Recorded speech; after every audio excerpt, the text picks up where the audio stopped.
Comme chaque soir, une info a attiré l'attention de Roselyne Bachelot. C'est l'œil de Roselyne et vous voulez nous parler aujourd'hui d'Emmanuel Macron. Oui, parce que hier soir, Emmanuel Macron a voulu faire taire les rumeurs sur son homosexualité et la liaison qu'on lui prête dans tous les salons parisiens avec Mathieu Gallet, le patron de Radio France.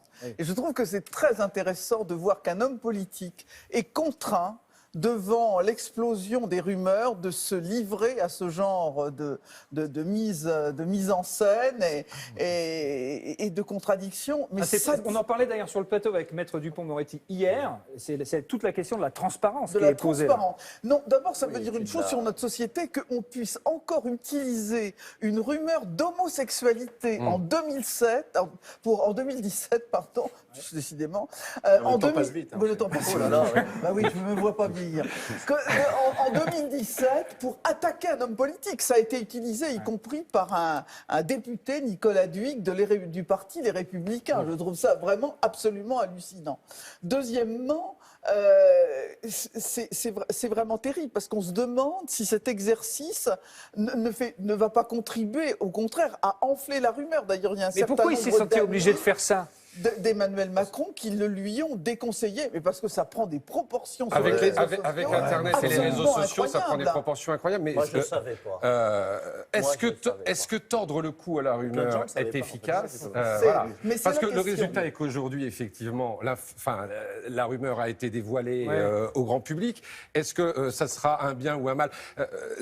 Moi, je suis allé sur Internet tout à l'heure. J'ai fait juste une petite recherche Macron-Gallet. Alors regardez, on l'a précisément. C'est-à-dire que là, la recherche Emmanuel Macron, Mathieu Gallet, sur Google, là, le 5 février, ça monte. Mais les réseaux sociaux, c'est une chose. Je suis allé sur le site d'un grand quotidien régional, c'est le Midi Libre. Tout à l'heure, le titre, c'est Emmanuel Macron mène une double vie avec Mathieu Gallet, la rumeur qui monte. Voilà. C'est un titre qu'on trouve aujourd'hui. Il n'y a même pas un point d'interrogation. Non, il n'y a rien. Mais on s'en fout, non?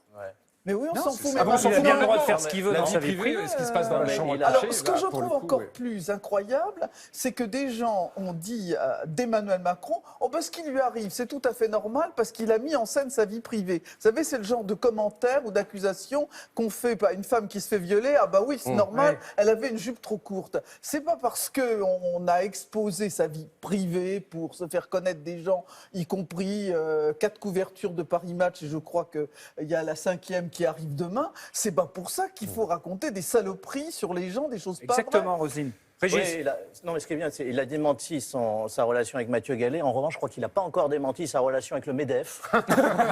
Très bien. On va voir la une de Paris Match, puisque vous nous le dites. La une de Paris Match de demain, c'est quand même la 4e couverture de Paris Match avec sa femme Brigitte. Il faut savoir que Paris Match bat tous les records de vente quand Macron est à la une avec sa femme. Ça fait vendre. Mais c'est ça, c'est-à-dire qu'on dit ça ne nous intéresse pas, on s'en fout, sauf que ça fait vendre. C'est étonnant, il a refusé l'émission de Le Marchand. Il n'a pas fait l'émission. Mais pourquoi il fait ça alors, Paris Match, tout ça? C'est étonnant. Parce qu'il préfère se faire prendre en photo que parler, peut-être. Tu crois? Après, la question qui va se poser, c'est est-ce qu'il a bien fait d'intervenir ou pas dans l'histoire des rumeurs et des démentis de rumeurs? Il y en a une qui a vraiment fonctionné, c'est quand Isabelle Adjani va sur le plateau de Bruno Mazur pour démentir la rumeur qu'elle est séropositive. Elle l'embrasse. C'est un geste très spectaculaire, très médiatique et qui coupe, pour le coup, qui met un terme à cette rumeur. C'est un des seuls exemples. Sinon, les rumeurs ont vraiment la vie longue. Mais heureusement, Roselyne Bachelot est là. C'était l'œil de Roselyne. Bravo, ma chère Roselyne.